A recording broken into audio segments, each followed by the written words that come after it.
I was standing at my living room window in Chicago, watching the last of the holiday snow drift in slow circles toward the quiet, a street below. The week after Christmas always feels a little hollow in this city, like everyone finally let go of the tension they carried through December. And now the world is hushed. I had the same old ceramic mug in my hands, the one with a fading blue rim, and I was letting the warmth sink into my palms while my mind wandered back to that strange Christmas morning when my dad told me not to come home. I was 34 years old, yet somehow it felt like I had been grounded by a man who still believed I belonged under his control. That was the moment my phone buzzed against the counter, vibrating hard enough to rattle the coffee spoon beside it. I remember thinking that I should let it go to voicemail. I remember telling myself that peace was more important than whatever storm waited on the other end. But I also remember the way my body moved before my mind caught up, reaching for the phone as if old habits had a stronger grip on me than I wanted to admit. I pressed the screen without checking the caller ID. The voice that greeted me was sharp, clipped, resting on anger that had probably been building long before he dialed my number. It was my dad. I had not heard from him since the day he told me to stay home and not ruin Christmas for everyone. In his world, the problem was always the child who tried too hard to be honest, and never the parent who ran from accountability. He announced, with no buildup, that they were flying my younger sister Sophia to Maui. He said it as if it were some royal decree, a lavish celebration only the chosen child deserved. He spoke about upgrades and reservations and private transportation. And while he went on, I realized that once again I was hearing about a trip I was not invited to, but was expected to fund. Then came the number. He told me to send $20,700 immediately. He said it as if it were a perfectly reasonable expectation, something any daughter would do if she cared enough. I held the phone to my ear and stared at the swirling snow outside, wondering if he truly believed I existed for no other reason than to clean up whatever financial mess he created. It would not have been the first time I asked why I should pay for a trip I knew nothing about. I kept my tone steady, controlled, the kind of voice you learn to use when someone has spent your entire life reacting to emotion like it is ammunition. He did not answer my question. Instead, he raised his voice. He said that if I refused, then I was dead to him, that I was no longer his daughter, that I was selfish, ungrateful, difficult, all the old familiar labels he dusted off whenever I resisted being manipulated. His voice rose higher until it no longer sounded like words, just force and fury pushing through the speaker. Something inside me detached then, quietly, like watching a door close from the other side. I ended the call without another word. The silence that followed was so deep that I could hear the refrigerator hum behind me. My living room felt larger than usual, almost cavernous. I set the phone down and walked back to the window. Snowflakes landed on the glass and melted into tiny droplets that traced slow paths downward. I thought of all the times I had stood in this spot replaying conversations with him, trying to understand why love in my family came with conditions. No one ever acknowledged out loud. I whispered to myself that if this was what family meant, then I would rather stand alone. The moment the words left my lips, something tightened and then released inside my chest. It felt like the beginning of a truth I had been circling for years, but never fully spoken. I turned away from the window and headed toward the small hallway closet, where I stored things I hoped I would never need. The light flickered when I switched it on. I reached beneath a stack of blankets for the safe I kept tucked behind them. It was small, black, and heavy in a way that suggested more than the metal contained. I always heard a slight groan from the hinge when I opened it, and this time, that sound felt like a quiet chapter creaking open. Inside were the documents I had gathered since the year 2021, papers I had printed at work before anyone arrived, statements I had requested without telling a soul, note I had written in tiny handwriting to remind myself of dates and transactions that did not add up. At the time, I had not planned anything. I was simply trying to understand what was happening around me, what role I had unwillingly played in the financial decisions my dad wrapped in secrecy. I did not know that the evidence I collected would eventually become my protection I lifted the folder out of the safe and sat with it on the living room floor. The carpet felt cold beneath me. I flipped open the first section, the one with the earliest statements, and felt that familiar sting of disbelief mixed with resignation. Charges that did not belong to me. Purchases for Sophia. Payments toward things I had never agreed to fund. Little breadcrumbs of misuse that at first had confused me, then frightened me, then angered me so deeply I no longer trusted myself to confront him without proof. I thought about my mom, Evelyn, a woman who could smooth tension with a soft sigh and a careful smile, someone who avoided conflict so completely that she floated above it without ever landing in reality. She loved Sophia with the kind of intensity that blinded her to everything else, especially the weight placed on me. Confrontation to her was a dangerous thing, something to dodge at all costs. I thought of Sophia, bright and admired, surrounded by friends and opportunities, shielded from consequences by a dad who insisted she deserved the best. She never asked where the money came from, because she never needed to. Someone always took care of it. Someone usually meant me. And then there was Sam, my youngest sister, barely out of high school, soft-spoken, introspective, someone who absorbed more than she said. There were moments when I wondered if she recognized the imbalance in our home, or if she believed that families were naturally built on uneven ground. I spread the documents across the carpet, pages overlapping like a map of every moment I had been taken advantage of. They no longer looked like isolated incidents or unlucky mistakes. They formed a pattern, a deliberate path of expectation and entitlement that my dad had carved out.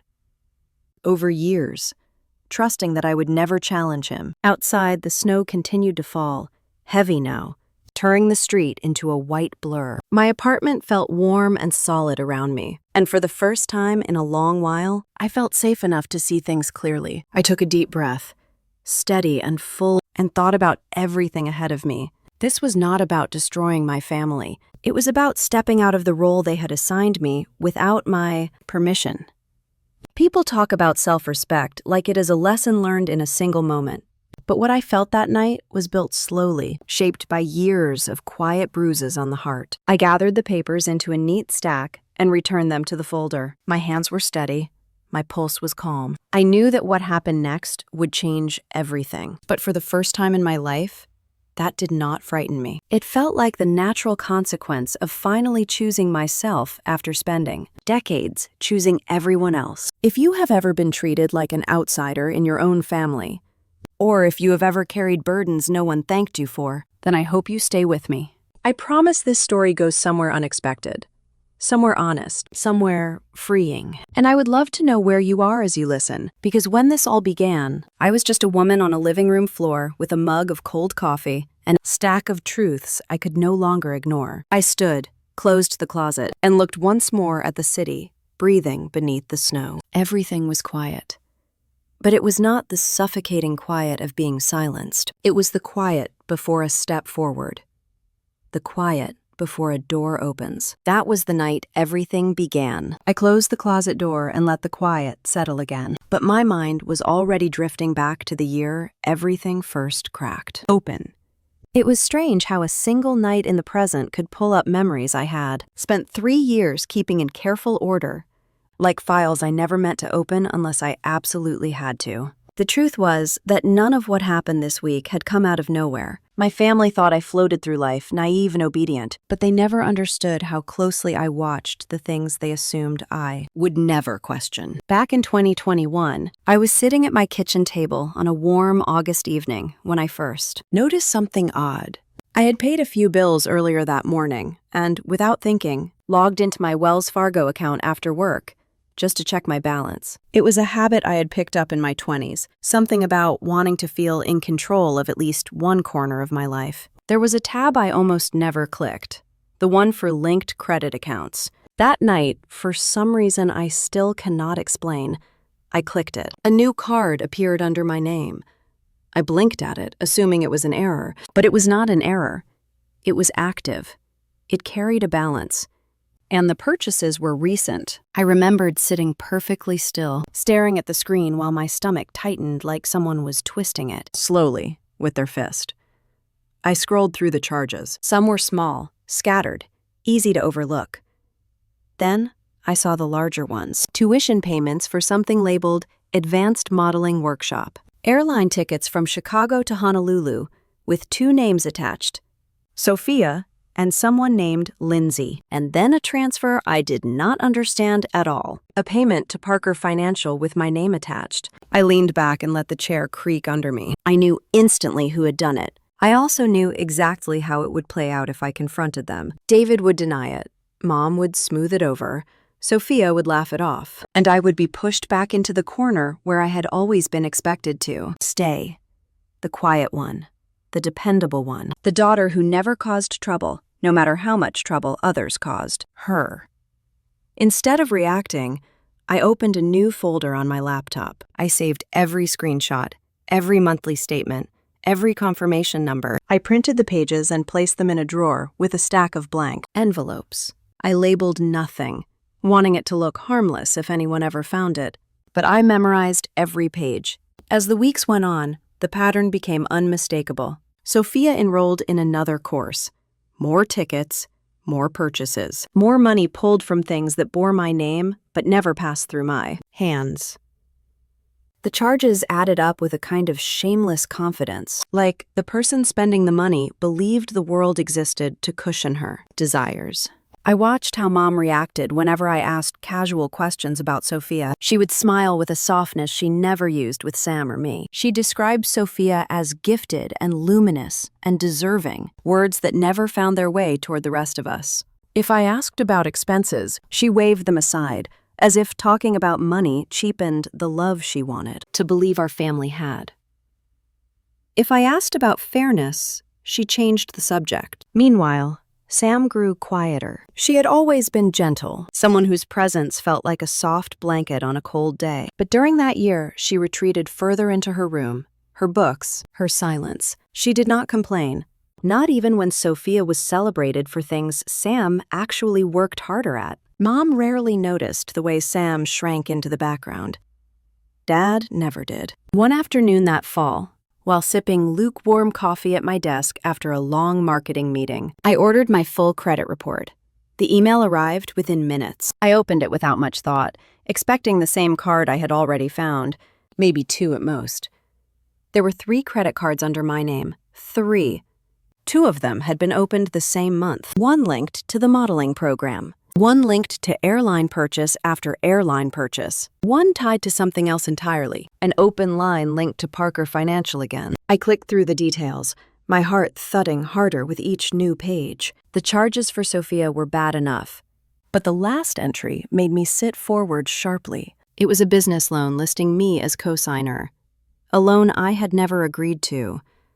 A loan I had never even heard of. I remember touching the line on the screen, as if the physical contact could somehow make the information less real. The signature on the digital file was not mine. The initials typed were not mine, yet the bank recognized the authorization. My first instinct was anger, fast and hot, rising through my chest like a flame. But beneath the anger was a deeper feeling, something steadier, something colder. It was the dawning realization that someone had assumed I would never look too closely. Someone had counted on me being dutiful and exhausted and trusting. Someone had gambled that I would continue playing the role of the invisible daughter, so they could use my name like an extra credit card. I closed the report, leaned back in my chair, and let out a long, slow breath. A thought surfaced in my mind with a clarity that surprised me. They think I do not know. They think I will never know. They think this game will go on forever. I decided that night that I would not confront them. I would not warn them. I would not say a word that might tip them off. My silence would be my shield. My quiet would be my strategy. I spent the rest of 2021 gathering everything. Each statement printed twice. Each screenshot backed up in 2 places. Each suspicious transfer marked in a notebook only I had access to. I learned to catalog without emotion, to observe without reacting. I trained myself into a level of calm that felt like armor. All around me, the family dynamics continued without a single tremor. Sophie sparkled. Mom hovered around her like she was made of glass and starlight. Adam boasted about the opportunities Sophia received, never mentioning the bills he quietly redirected into my name. And Sam drifted through the house like a ghost, unnoticed except by me. I remember visiting home one weekend and watching Sophia open a package filled with expensive clothing for another workshop she was attending somewhere near Los Angeles. She held each item up to the light, smiling wide, while Mom clapped her hands softly, like she was admiring a wedding gown. Dad talked loudly about networking and talent and potential. Sam said nothing.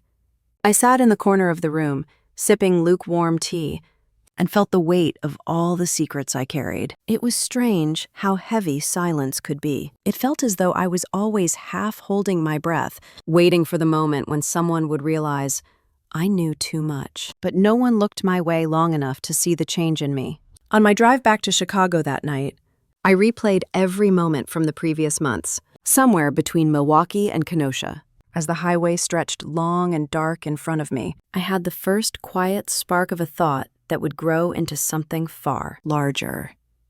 You think I do not know, but I know everything. I pressed my foot to the gas a little harder and let the hum of the tires steady me. The truth was no longer a weight. It was a compass.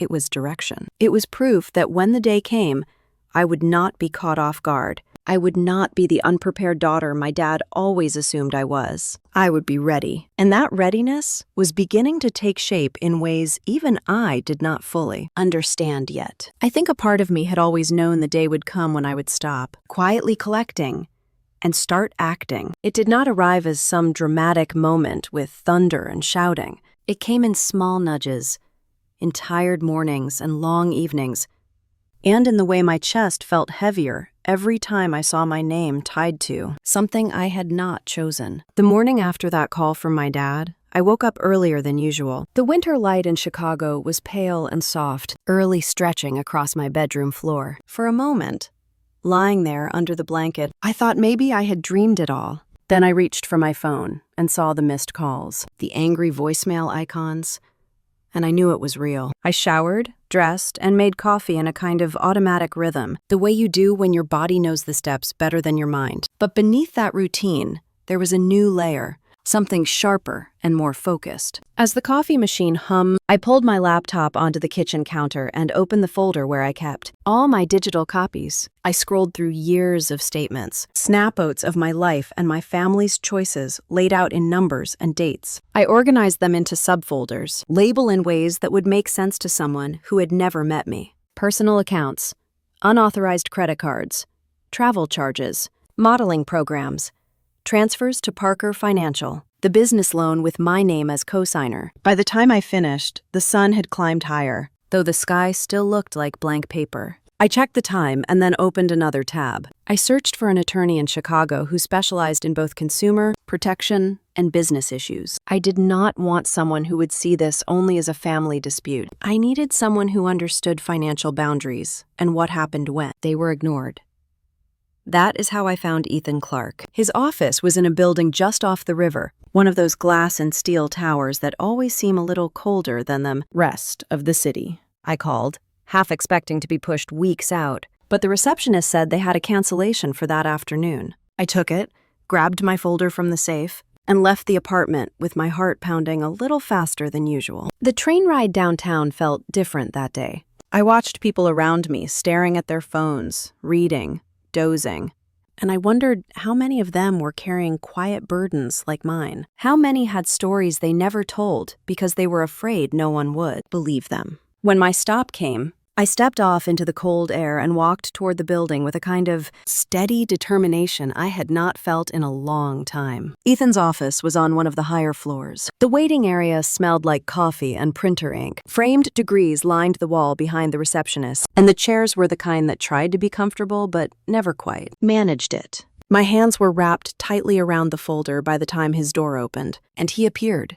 He looked to be in his 40s, with kind eyes, and the sort of posture that suggested he had listened to a lot of hard stories over the years. He invited me in with a small nod, and I stepped into his office, taking in the shelves of law books, the neat desk, the view of the river half frozen below. I sat down across from him, set the folder on my lap, and took one deep breath. He started with the usual questions: name, background, what brought me there.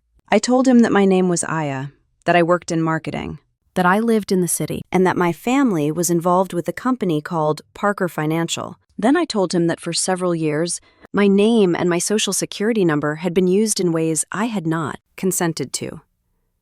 I kept my voice calm, my words clear. After I finished the outline, I placed the folder on his desk and slid it toward him. He opened it, and the expression on his face shifted from neutral attention to something closer to concern. He flipped through the pages slowly at first, then more carefully, pausing to read certain entries. He asked me how long I had been keeping all of this. I told him it started at 2021, when I found the first Wells Fargo card I had not opened. I told him about ordering my credit report, about finding 2 more cards and a business loan tied to Parker Financial with my name as co-signer. I told him about the travel purchases for Sophia, the modeling workshops, the transfers to the company, all tied back to accounts I had never agreed to. When I finished, he leaned back in his chair and let out a low breath. He said that most people came to him after things had gotten completely out of control, with no proof,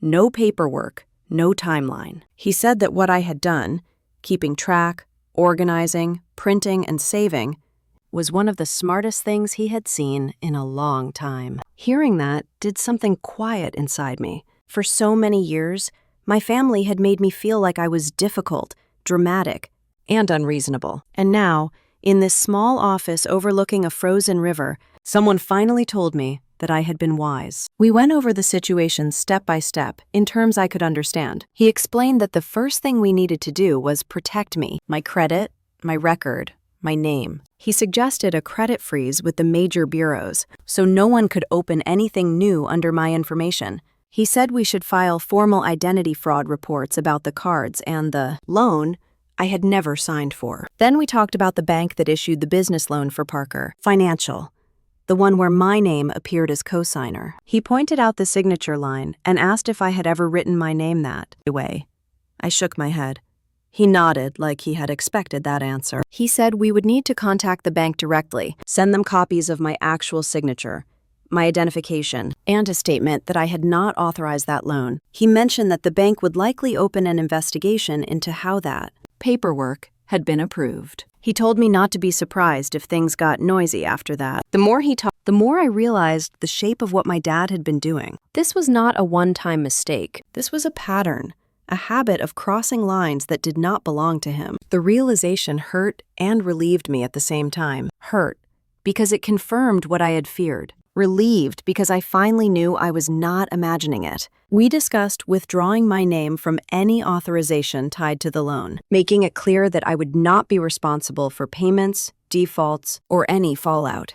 Ethan said it might take time, but the process was worth starting now, before things got worse. As he spoke, I watched his hands move over the documents, marking the ones he wanted copies of, separating them into smaller stacks. Fraud evidence, loan documents, credit history. It was exactly how I had organized them in my mind for years, and seeing someone else do it made me feel less alone. At one point, he paused and asked me a different kind of question. He wanted to know why I had waited this long to come in, given how much I already knew. I sat there for a moment, looking out at the river, thinking about all the holidays, birthdays, and Sunday dinners spent keeping the peace instead of telling the truth. I told him that in my family, speaking up made you the problem. I told him that I had spent my whole life trying to keep everyone calm, to keep things from exploding, to keep the image of a good family intact. I told him that until my dad called and told me I was dead to him over money,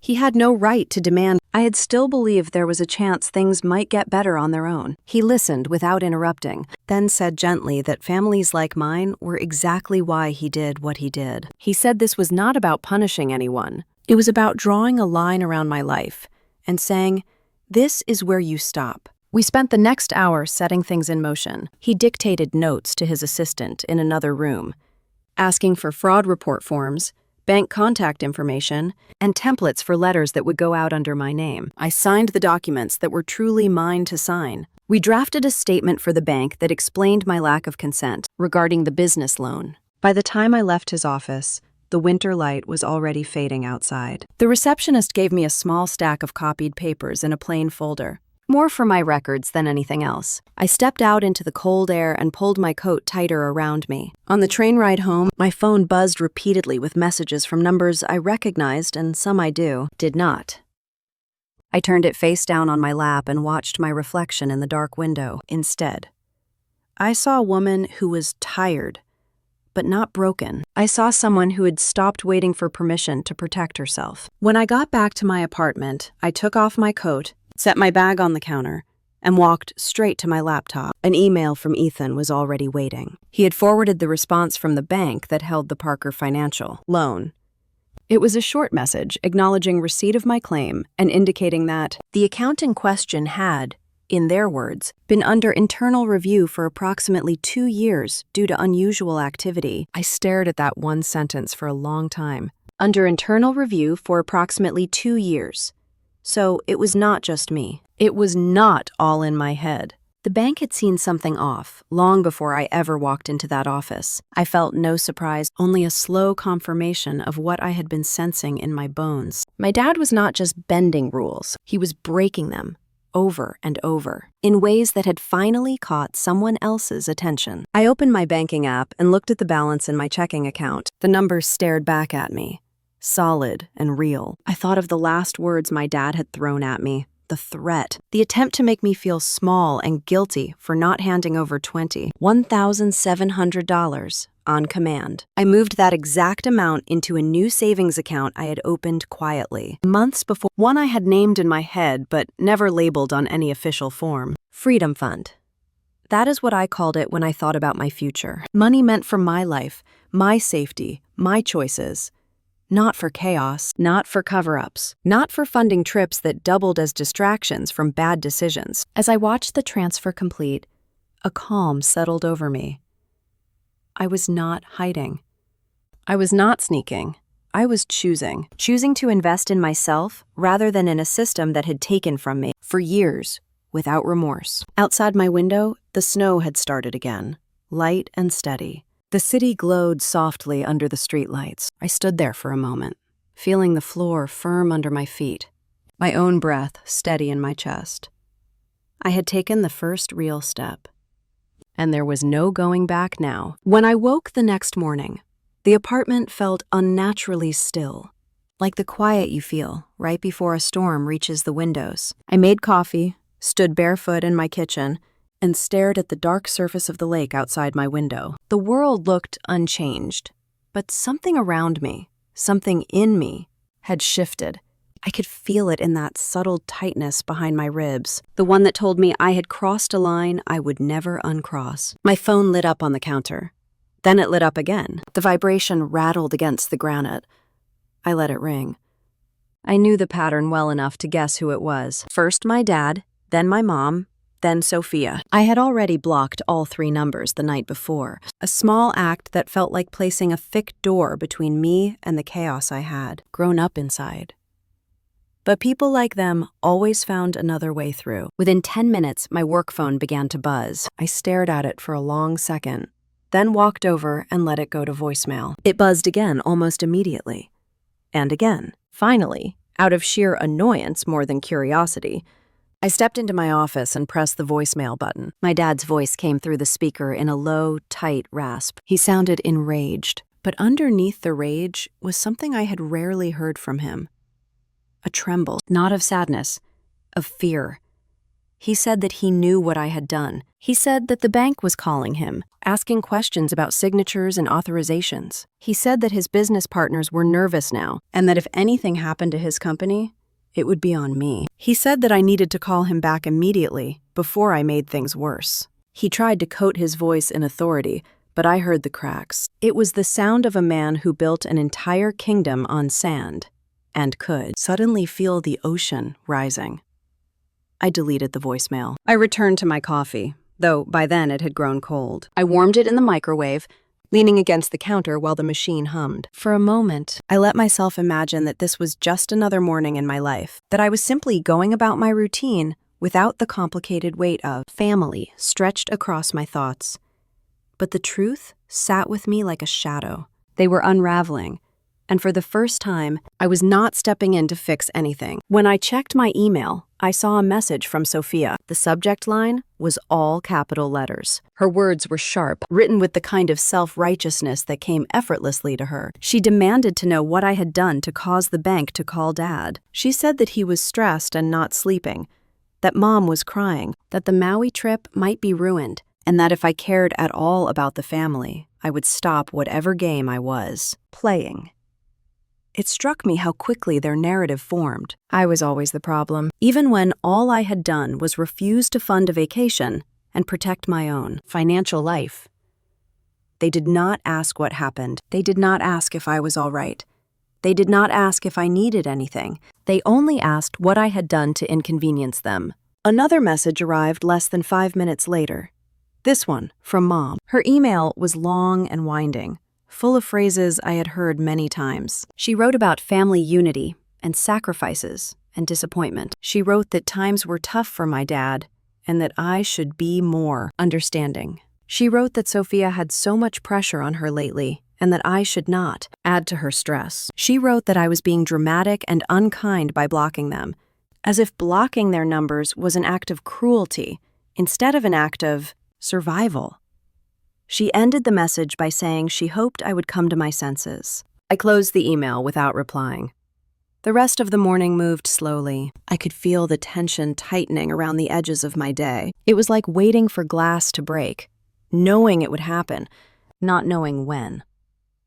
Around noon, I received a call from Ethan. His voice was calm, measured, the kind of tone that grounded me instantly. He told me that the bank had received my documentation. He said they were formally requesting signature verification from Parker, financial and from any associated accounts. It was the first official step in a process that could reveal everything my dad had been doing in my name. When he said the words, signature verification, I felt a slow exhale leave my chest.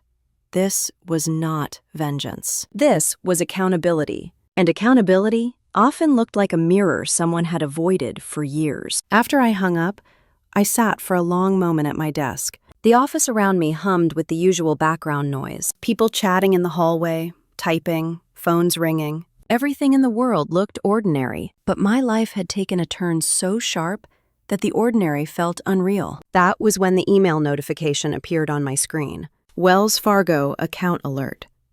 My pulse jumped. I clicked the message and scanned the text. It listed several transactions flagged as potentially fraudulent. Purchases made at odd hours, in odd locations, inconsistent with my established patterns. The bank was asking if I recognized the charges. I leaned back slowly in my chair. It was happening faster than I expected. The unraveling. The patterns that had gone unnoticed for years were suddenly bright under the light of scrutiny. I thought about the folder in my safe, the one I had organized so carefully. I thought of every time I had wondered if I was imagining things. I was reading too much into numbers and dates. Now the evidence was rising on its own, without me touching a thing. I forwarded the alert to Ethan, and then closed my laptop. My hands felt strangely steady.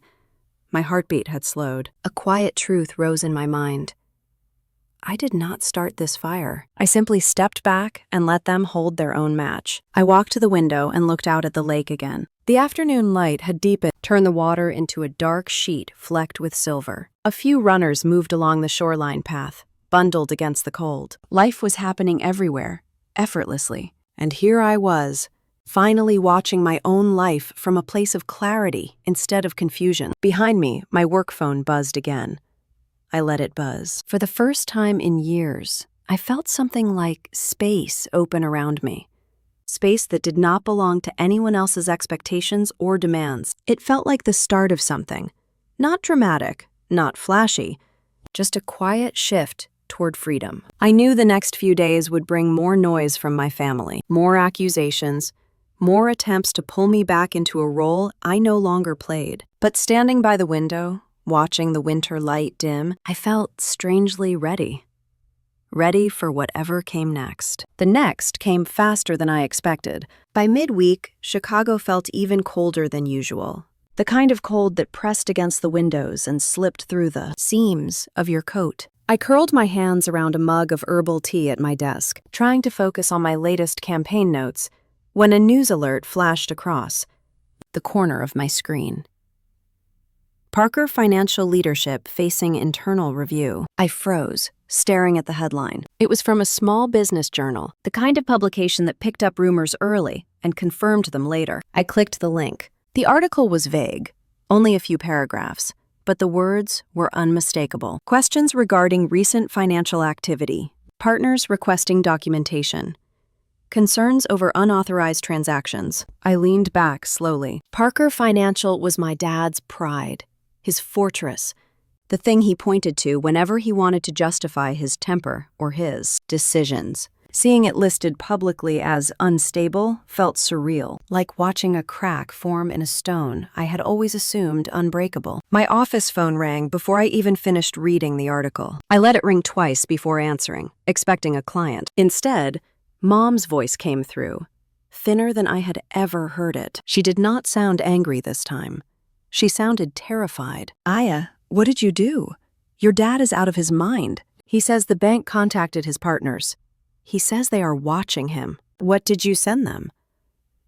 I stared out the window while she spoke, watching a slow stream of cars move past on the street. Her words were shaky, uneven, not full of the practiced guilt she usually used on me. This was something different. "Mom," I began calmly, "everything the bank is doing started because of transactions your husband made, not me."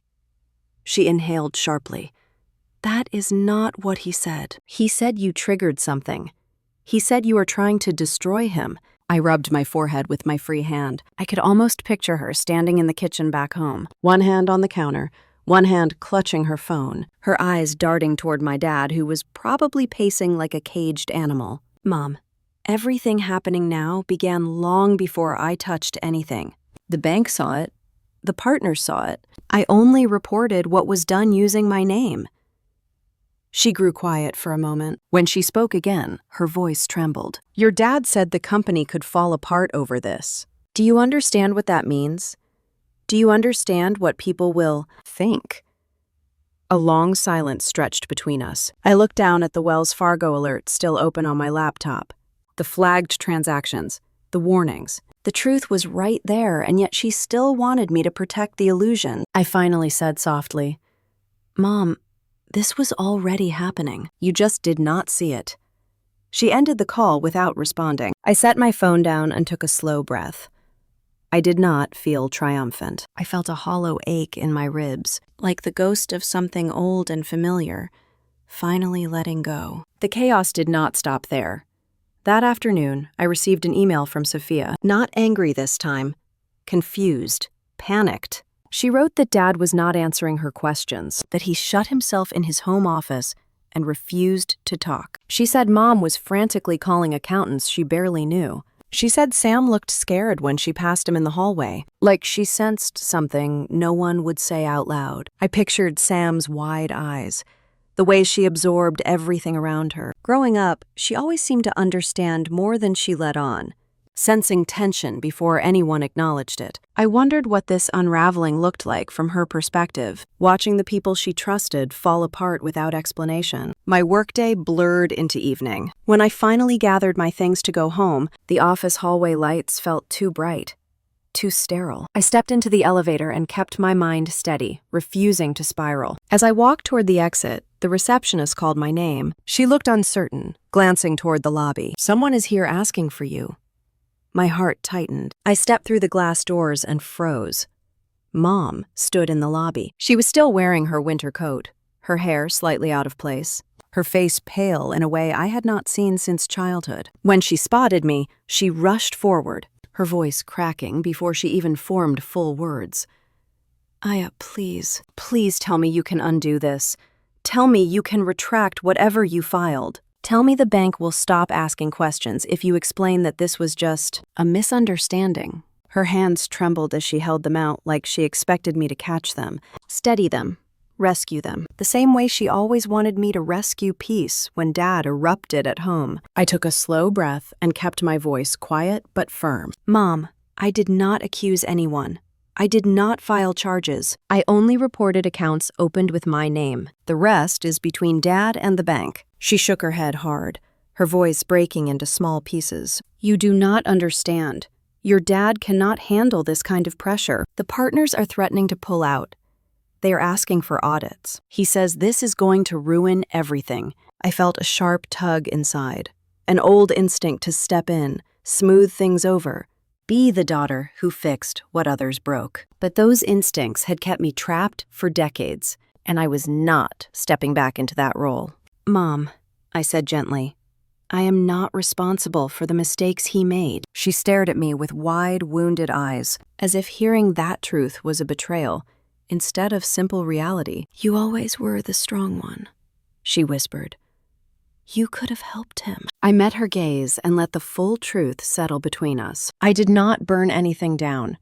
I just stopped holding up the walls he built. For a moment, she looked like she might argue. Then something in her expression shifted. A small, stunned flicker, like the first crack in denial. She looked down at the floor, her mouth opening and closing without words. I waited, calm. She finally lifted her eyes again, but whatever she hoped to find in mine was not there anymore. Not the compliance, not the guilt, not the fear. She straightened her coat, nodded stiffly, and walked toward the door. She did not look back. I stood in the lobby long after she left, listening to the soft hum of the building, feeling the weight of her desperation linger in the air. My life had never felt more separate from theirs than it did in that moment. When I stepped outside into the cold night, the sky hung low with heavy clouds. Snow began to drift down again, soft and quiet, landing on my coat like a whisper of something ending. The glass doors closed behind me, and with them, a chapter of my life that I knew would never reopen in the same way. I went home that night more tired than I wanted to admit. I kicked off my boots just inside the door,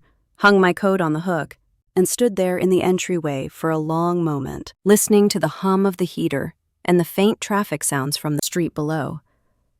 It felt like the world was split in two. Inside my apartment, things were steady, calm, mine. Outside, my family was spinning. I heated up leftover soup, ate it over the sink without really tasting it, and then let myself fall into bed. For the first time in a long time, I did not dream of arguments with my dad or awkward holiday dinners. I slept heavily, like my body finally believed I was allowed to rest. The next morning, my phone buzzed before my alarm even had the chance to go off. I reached for it, blinking at the screen.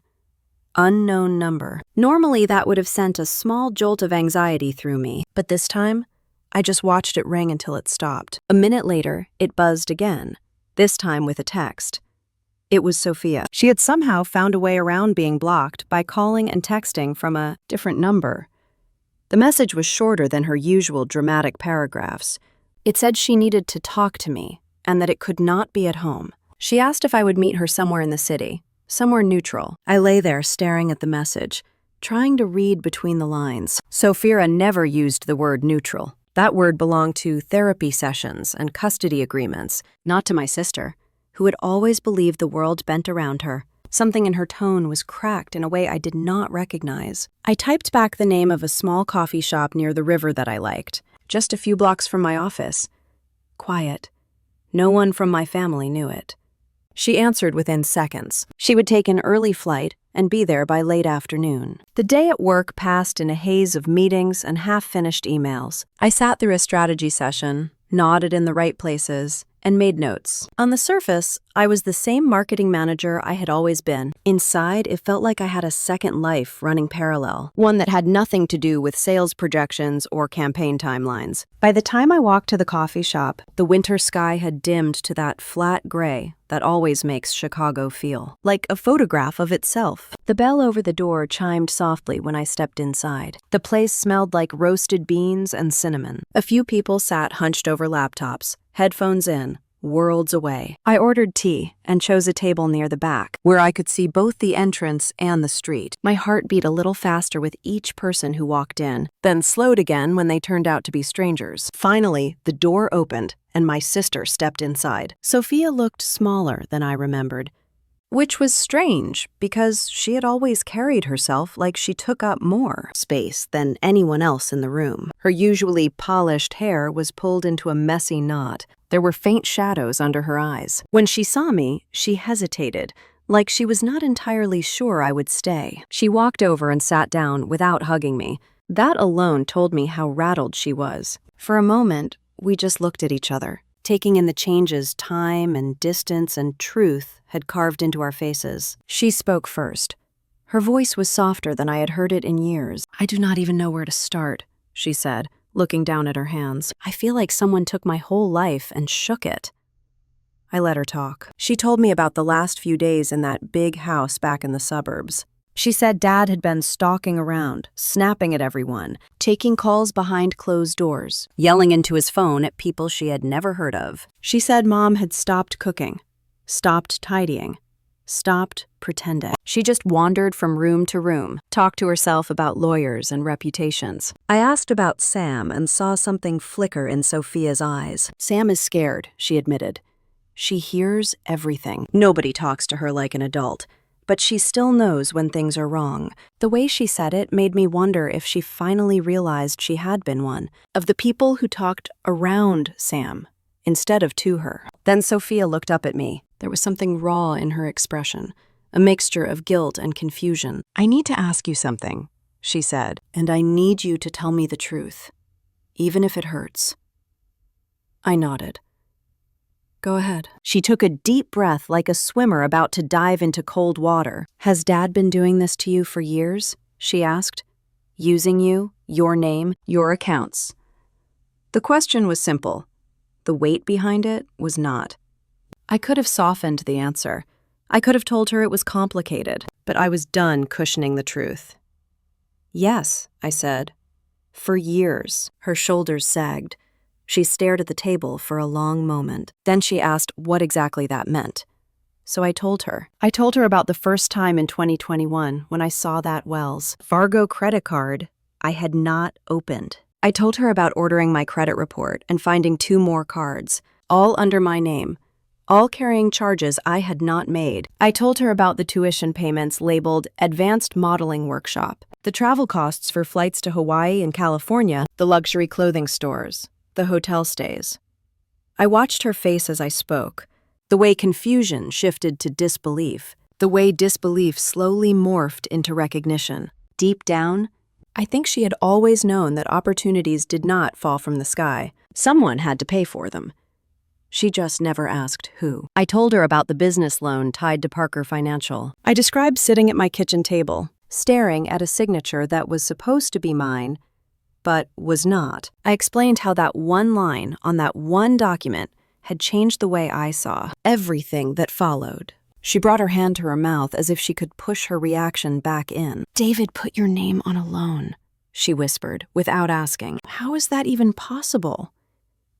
I told her that in families like ours, it was possible because people trusted the wrong person completely and never imagined he would cross certain lines. Banks trusted paperwork. My parents trusted Dad.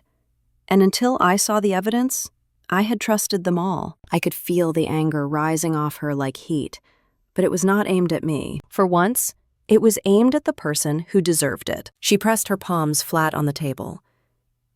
"Wait," she said slowly. "Those programs I went to, those flights, those hotels. He always told me he had it covered, that it was part of his networking budget, that he knew how to make things work. He did make things work," I said quietly, "by using me as the cushion." Tears filled her eyes. Not the theatrical kind she sometimes used growing up, but the heavy kind that comes when the story you have believed about your life collapses in front of you. "Why did you not say anything?" she asked, and there was no accusation in it, only a deep, wounded curiosity. "Why did you not tell me?" I sat back and watched the steam from my tea curl upward before answering. "Soph," I said, "every time I tried to bring up money or fairness before, I became the villain. Dad spun it. Mom begged me to let it go. You rolled your eyes and sided with them. I knew that if I spoke up without proof, I would lose, and I would lose alone." She flinched at that, then nodded slowly. as if replaying scenes from our childhood in her mind and seeing them clearly for the first time. "You are right," she admitted. "I did that." I believed him because it was easier. We sat in silence for a few minutes, the sounds of the coffee shop filling in the space between us. Cups clinked, milk steamed. A song I vaguely recognized played low over the speakers. Sophia wiped at her face, then drew a shaky breath. "He told us you started all this," she said. "He said you wanted to ruin him for not taking your side in some old argument." Mom believed it. I almost did too. But then he would not answer basic questions. He would not look at me. He just kept saying everyone was against him. Her jaw tightened. It scared me more that he was lying than if he had just admitted he screwed it up. I nodded. That was always his pattern. The lie came first. The rage came second. Accountability never came at all. She looked at me with something I had rarely seen from her. Respect. "So what now?" she asked softly. "What happens to us?" For a moment, I did not know how to answer. Then I realized that was part of the truth too. I did not know. There was freedom in admitting that. Before I could respond, my phone buzzed on the table. It was a message from Mom. One short line that said she needed to talk. Against my better judgment, I texted back that I had 10 minutes. She called almost immediately. I pressed the speaker and set the phone between us. Her voice came through, thin and frayed. "Aya, your dad is unraveling," she said. "The bank is digging into records. The partners are circling. And now there are whispers of auditors. We cannot hold this together if you keep pushing." I closed my eyes for a second, steadying myself. "I'm not pushing anything," I answered. "The bank is doing what it should have done a long time ago." Mom made a choked sound. "You sound just like them," she said. Cold, clinical. "Do you even care what happens to us?" There was that word again.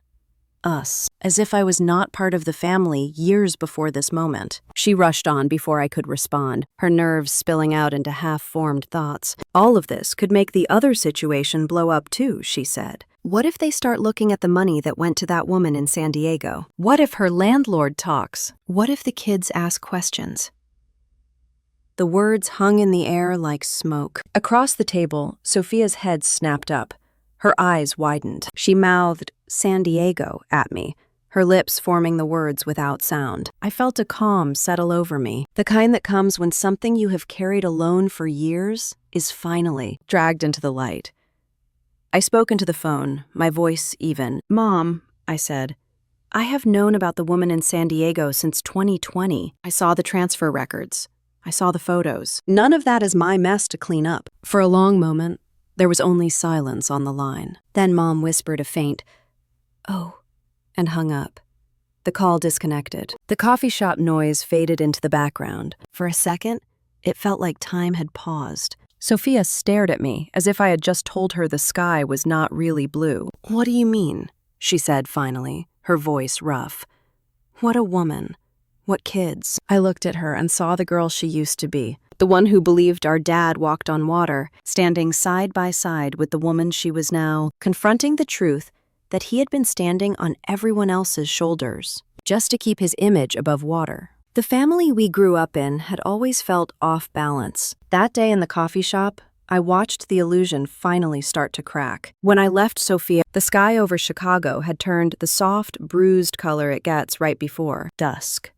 Somewhere between blue and purple, like the day could not decide whether to hold on or surrender. I walked home slowly, hands shoved deep into my coat pockets, the wind slicing across my cheeks. My mind kept replaying the look in my sister's eyes when she realized Dad had not just stretched the truth, he had built a life on it. Back in my apartment, I changed into sweatpants, put water on for tea, and sat on the couch without turning on the television. I just sat there, listening to the radiator clank and the faint honk of traffic several floors below.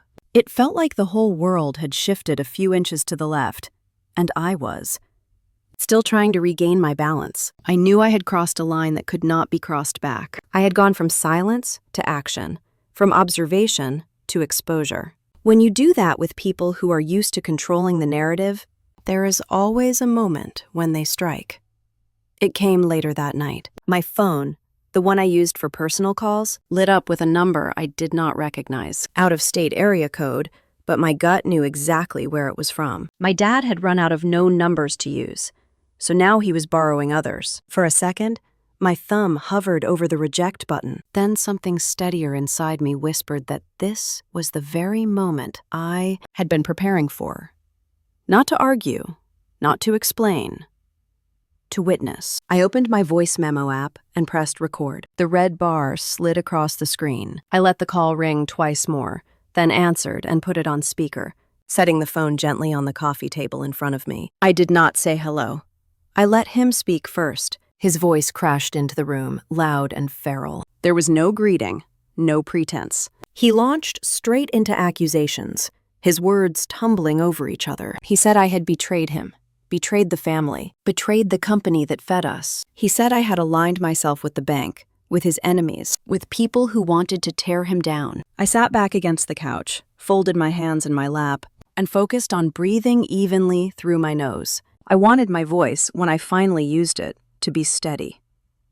He kept going. He said he had spoken to lawyers who told him he could sue me for defamation, for interference, for whatever else his panicked mind could string together. He said he could call the police and have me arrested for filing false reports. He said he could call my employer and tell them I was unstable and vindictive and not to be trusted. He spit out the words like they were bullets, each threat meant to make me flinch. Through all of it, I did not say a word. Here's the thing about rage. If you do not feed it, it reveals itself. Without someone else to push against, it eventually shows where it really comes from. He accused me of turning the bank against him, of telling them where to look. He said that before I started meddling, everything was fine. Payments were going through. Clients were happy. Partners were quiet. That was my first quiet confirmation that he knew things were wrong long before anyone contacted him. He kept pacing verbally, his voice rising and falling, sometimes almost cracking. I could hear a television in the background, then a door closing, like he had moved into another room to shout freely. At one point, he called me ungrateful for all the years he had, in his words, taken care of my financial burdens. He said no one had to know how many times he had rescued me, how many times he had stepped in. The projection in that statement would have almost made me laugh if it had not. Also hurt so deeply. I let him talk, let him tangle himself tighter. When he paused to inhale, maybe to gather more ammunition, I finally spoke. My voice sounded calm, almost detached even in my own ears. I told him I did not take responsibility for what he had done with his company or with my name. I said that whatever investigations were happening now were about his decisions, not mine. There was a beat of silence on the line. Then he exploded. He accused me of acting like I was innocent, of pretending I had no idea how things worked. He said that using my social security number for that business loan had been no big deal, that plenty of families did things like that I owed him support after everything he had supposedly given me. He said that putting credit cards in my name to cover Sophia's expenses was reasonable, because I was the one with the so-called big job and no children. He said all of that in a rush, trying to justify what he clearly knew should not have been done. In the process, he admitted more than I could have ever dragged out of him in a controlled conversation. He admitted that he had opened cards under my name without asking. He admitted he had moved money around between my accounts and his business. He admitted he had used my identity as collateral, a backup plan, a cushion to protect himself when his own choices caused damage. Every word was being recorded. I stared at the phone on the table, watching the seconds tick by on the screen, and realized that this was not just a meltdown.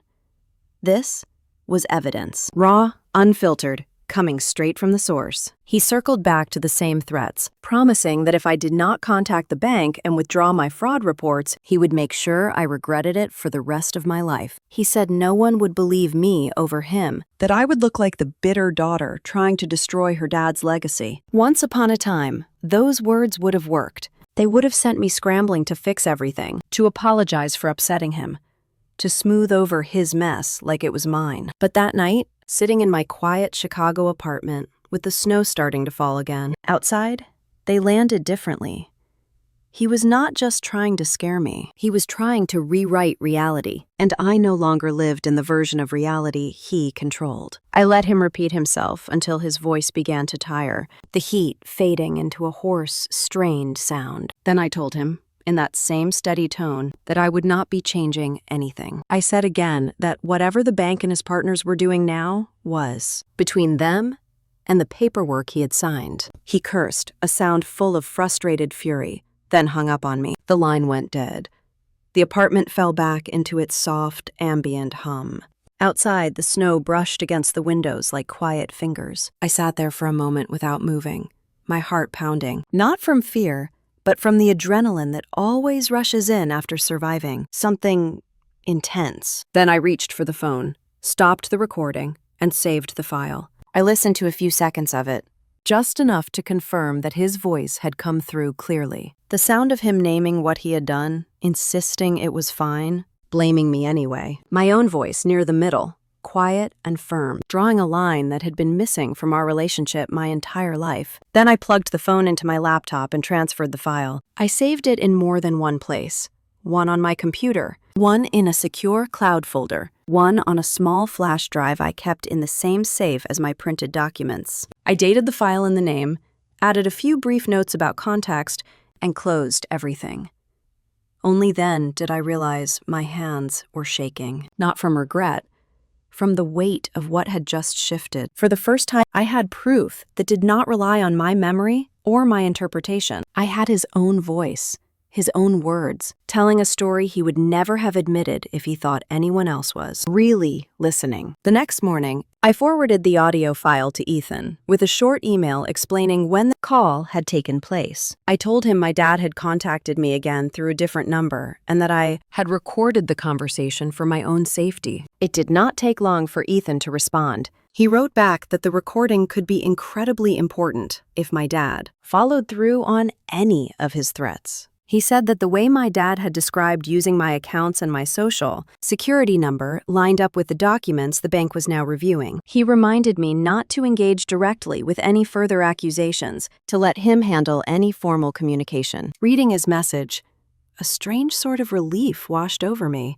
For so many years, it had felt like my dad's voice was the only one that mattered, the only one people heard. Now there was a record that could not be talked away, minimized, or twisted into a different story. I closed my laptop and stood at the window again, watching the city wake up beneath a thin layer of snow. In the distance, I could see tiny figures walking dogs, heading to work, starting ordinary days. My life did not look ordinary from the inside, but for the first time, instead of feeling trapped in a story someone else wrote for me, I felt like I was quietly picking up the pen. I had no idea exactly how far my dad would go after realizing he was losing control.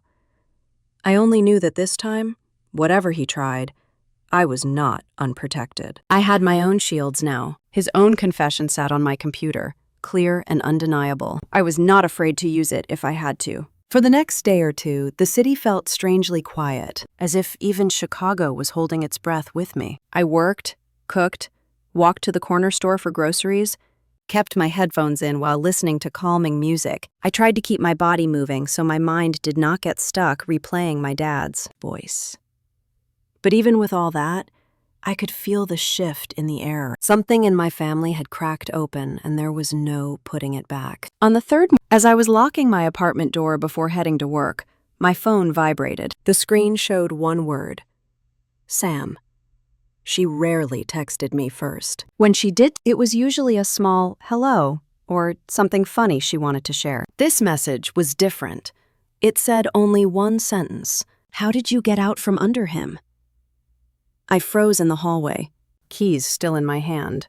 The quiet desperation in those words made something twist deep inside my chest.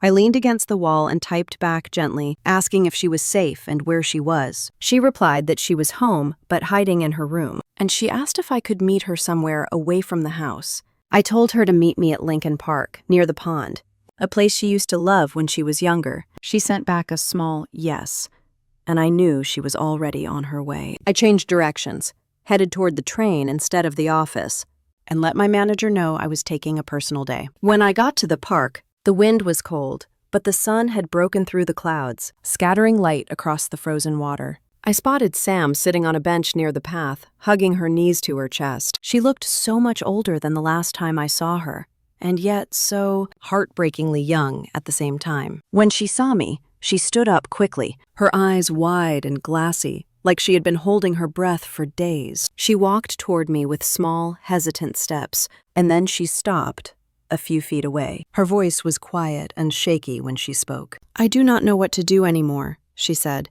"I do not know who to trust." I took her hand and guided her back to the bench. We sat there side by side, elbows brushing, listening to the faint sound of geese somewhere in the distance. She rubbed her hands together, her fingers trembling.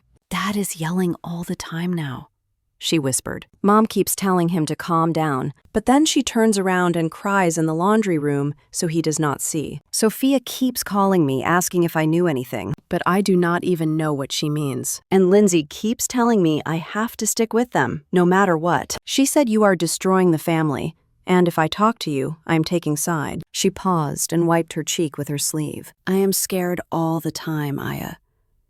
My heart clenched hearing that. She had always been the quiet one, the one everyone assumed was fine because she never demanded anything. No one in that house ever noticed how much she carried. I turned toward her.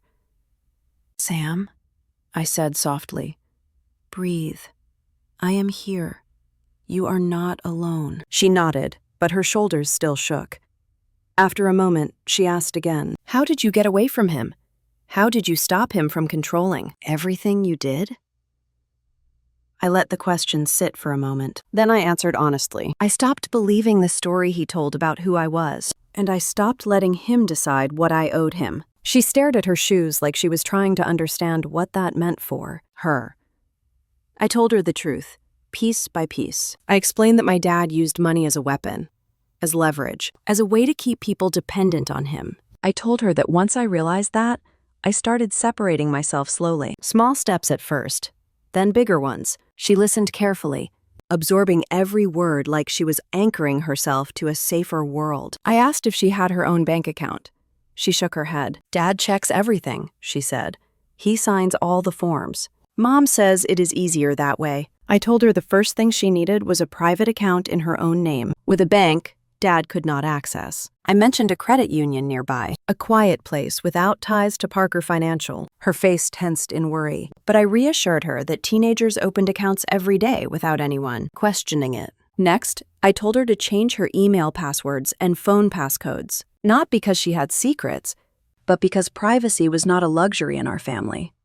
It was a shield. She nodded slowly, like she had never considered that she was allowed to protect her own privacy. Then we talked about the future she wanted, but never voiced. She admitted that she had dreamed of becoming a teacher, not a model like Sophia, but Dad always told her that teaching was a waste of talent and would not make enough money. She said she never fought him because he made everything sound like a final decision. I told her she could apply for scholarships on her own, that she did not need permission to dream differently, that she could get a part-time job, even a small one, to start building her independence. She blinked away tears at that, as if no one had ever told her she had choices. "But he will be so angry," she whispered. "He will say I am ungrateful." I touched her hand gently. People who rely on control always get angry when someone steps out of their shadow. His anger does not mean you are wrong. It means you are growing. She cried then, quietly, shoulders shaking as she leaned into me. I held her the way I wished someone had held me at her age. I told her she was not invisible.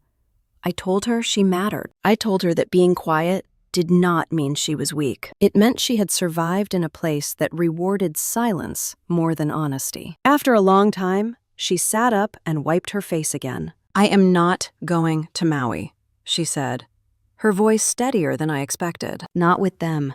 Not like this." I squeezed her hand.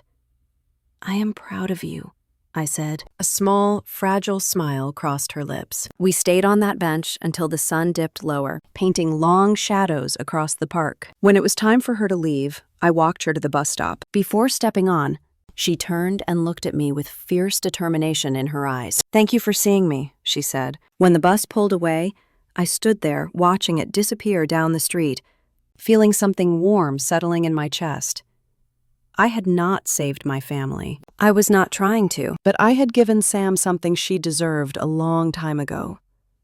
A way out, a way forward. That evening, when I returned to my apartment, my phone vibrated with a rapid series of notifications. I sighed, knowing exactly what I would find. Lindsay, Sophia's dramatic and self-centered friend, had decided to create her own version of events online. She posted long paragraphs claiming I was jealous, bitter, and destructive. She said I had sabotaged the family company, that I had manipulated Sam, that I was trying to tear the sisters apart. It was the kind of empty drama she thrived on, gathering comments from people who knew nothing but believed everything. I read the posts, not with anger, but with a calm clarity. I had outgrown that entire world. I opened my laptop, drafted a brief email addressed to her, with a tone so neutral it was almost soothing.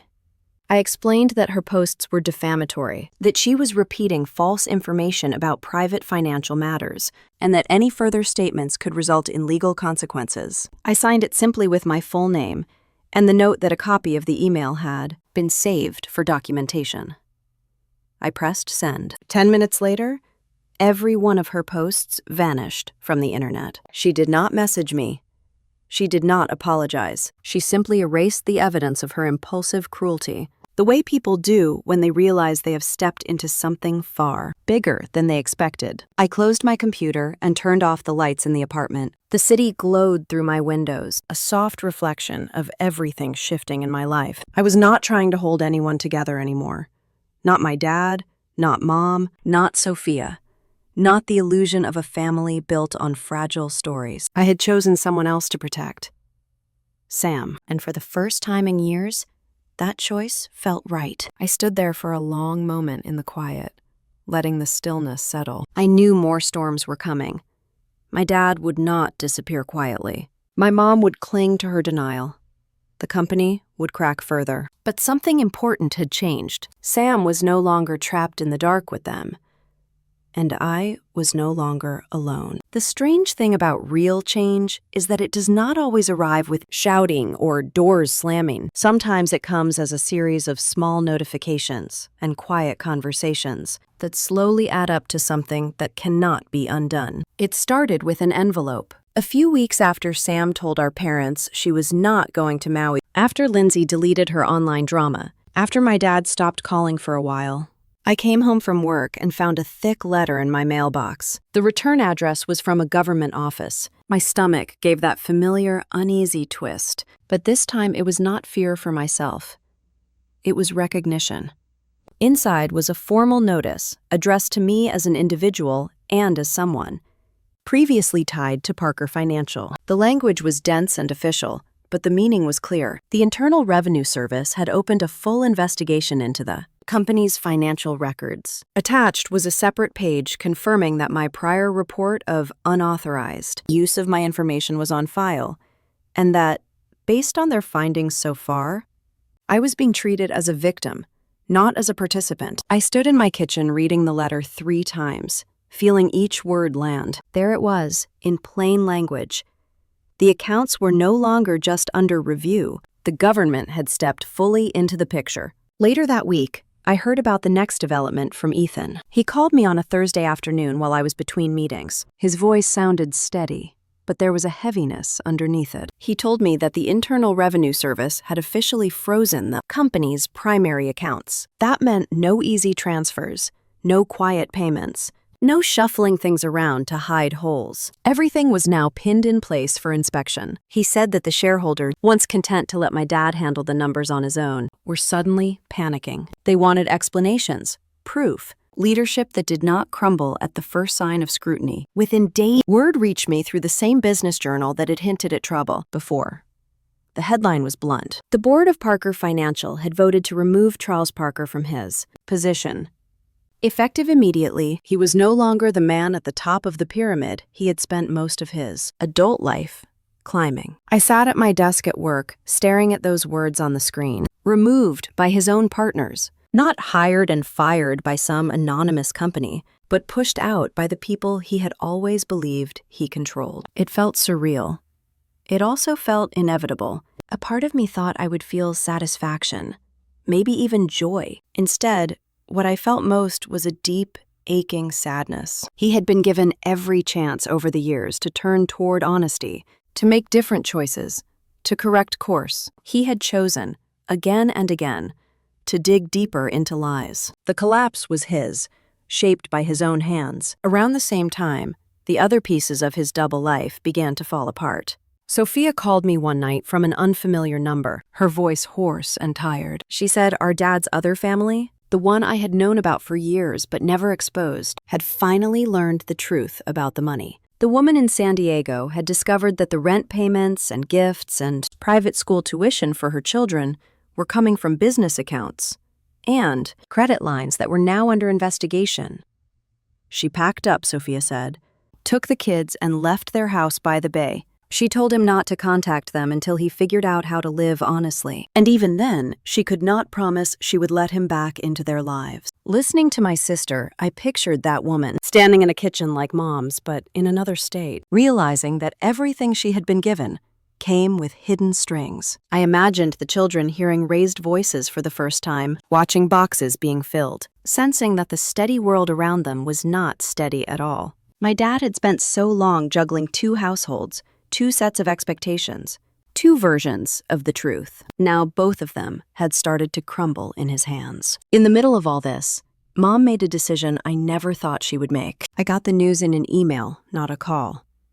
She wrote that she was tired. That word sat alone in its own sentence, like it had finally broken free from a place she had been hiding it. She said that a woman should not spend her entire life walking on eggshells for a man who refused to look at himself. She wrote that Aunt Susan in Arizona had offered her a place to stay for as long as she needed, and she was taking it. She did not frame it as a separation or a trial. She simply said she was leaving that house and that marriage behind. She wanted a smaller place in the desert, with clean light and no ghosts in there, walls.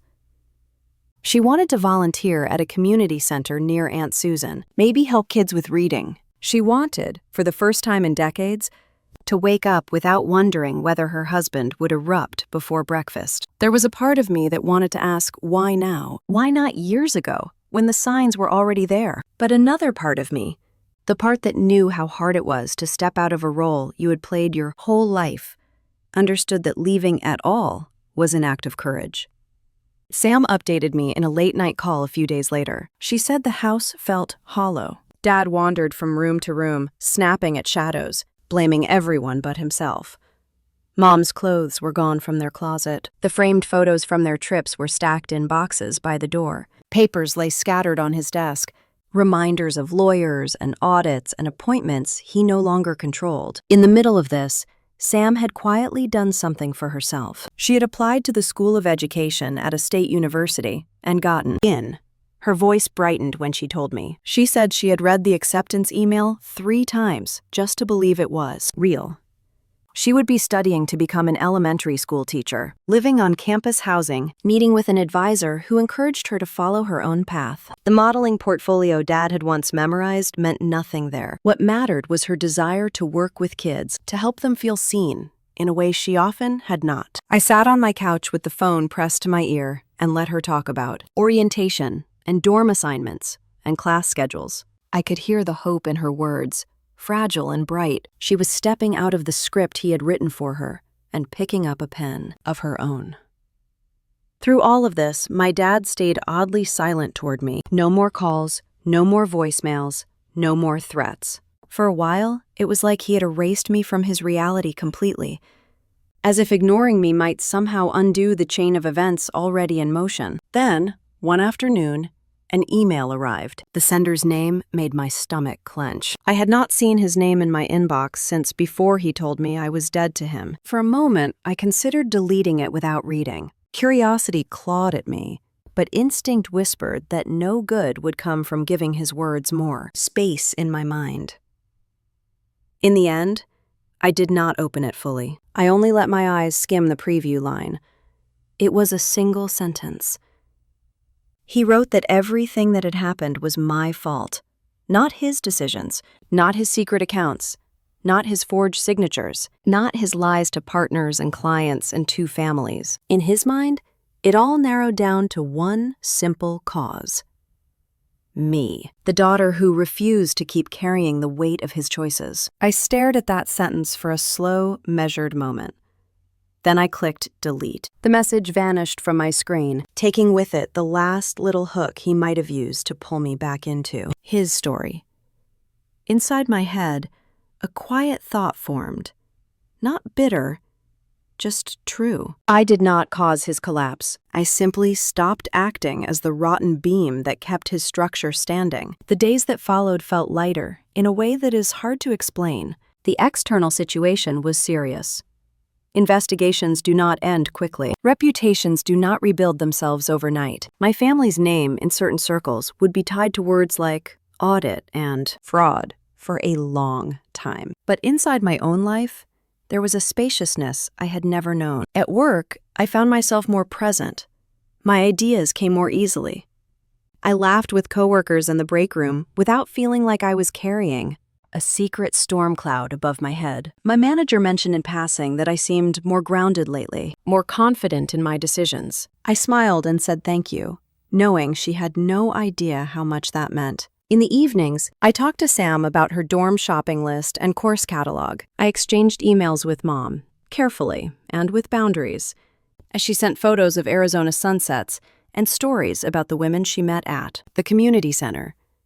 They were small, simple connections, but they were real, honest, not wrapped in the expectation that I would fix anything. One weekend, when the weather finally softened and the ice around the city started to melt, I walked down to the lake. Lake Michigan stretched out in front of me like a sheet of shifting glass, gray and blue mixing together under a pale sky. The wind tugged at my hair and stung my cheeks, but I welcomed the sting. It made me feel awake. I stood near the railing and watched the waves roll in and out, steady and indifferent to human drama. People walked dogs behind me. Children laughed near the path.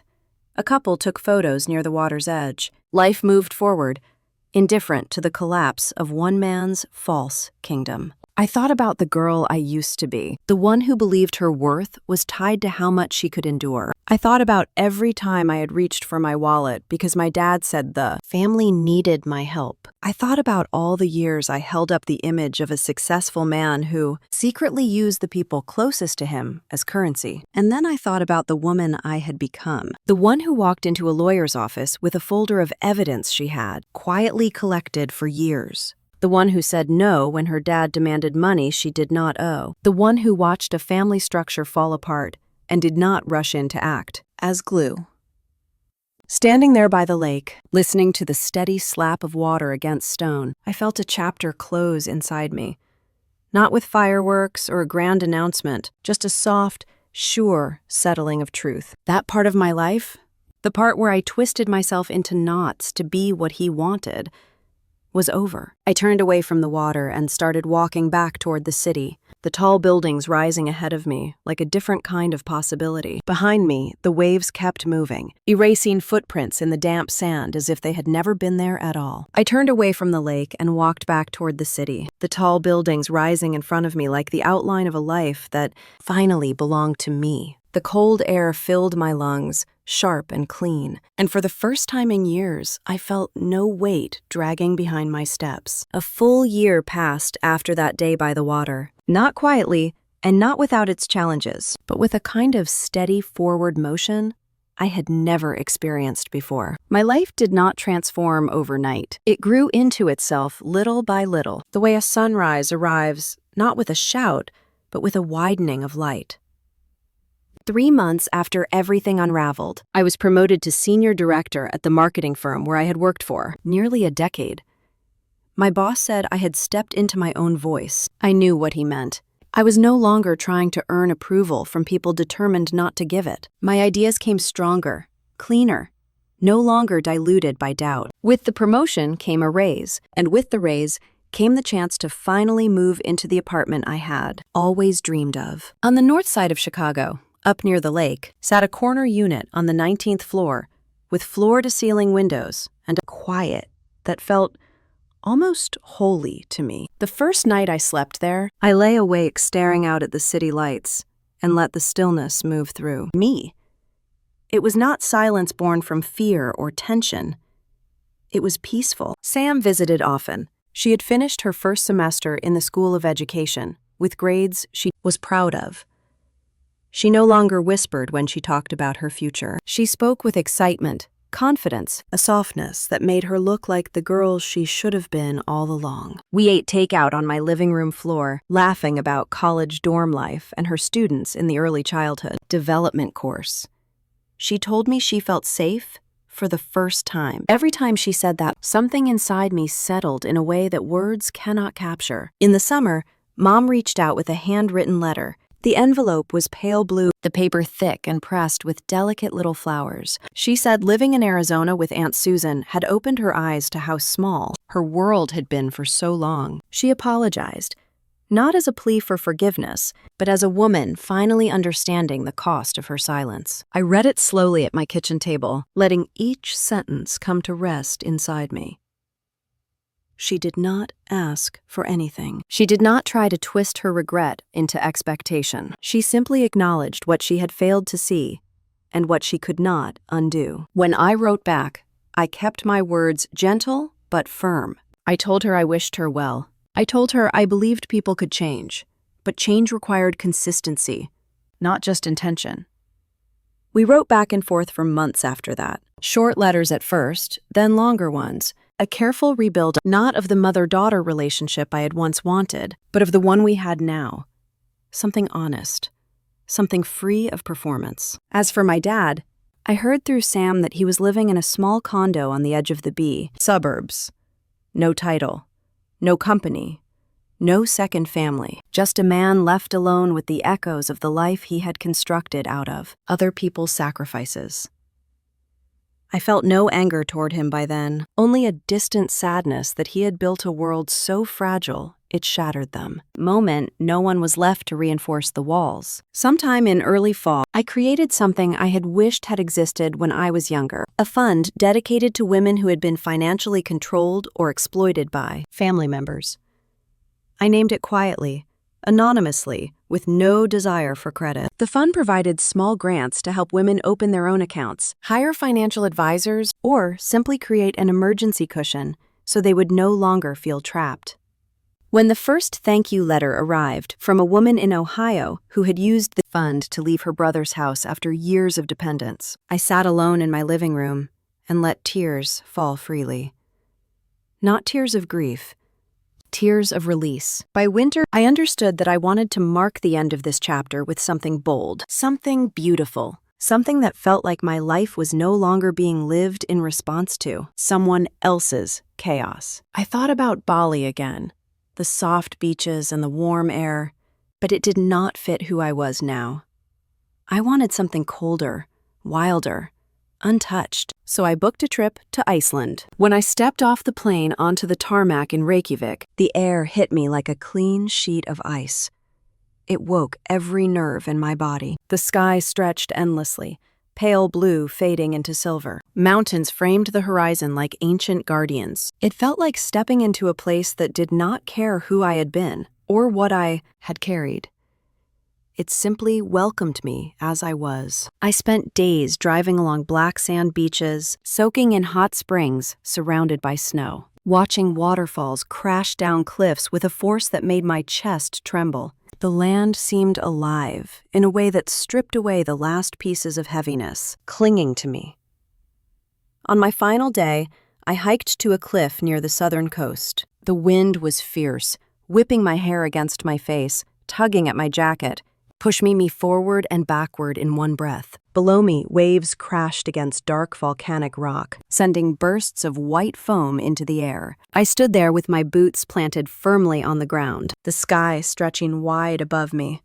And for the first time in my entire life, I felt completely unbound. I closed my eyes and let the wind cut across my cheeks. At that moment, my dad's words from months ago flickered through my mind. "You are dead to me." The same words that once stung now felt weightless, almost absurd. I had not died. I had been reborn. I whispered into the wind, Not to him, not to anyone else, but to myself. I did not take revenge on them. I simply stopped sacrificing myself for them. The rest is their own reckoning. The wind carried the words away. I opened my eyes and let the cold seep into my bones, not as punishment, but as cleansing. A new beginning, held in the sharpness of winter air. When I finally turned away from the cliff and started walking back toward the trail, I felt something shift inside me. A doorway had closed, and another had opened somewhere I could not yet see. If you have ever been told you were too much or not enough for your own family, remember this: silence can be power, and truth can be the loudest revenge. Tell me in the comments what integrity means to you and where you are listening from.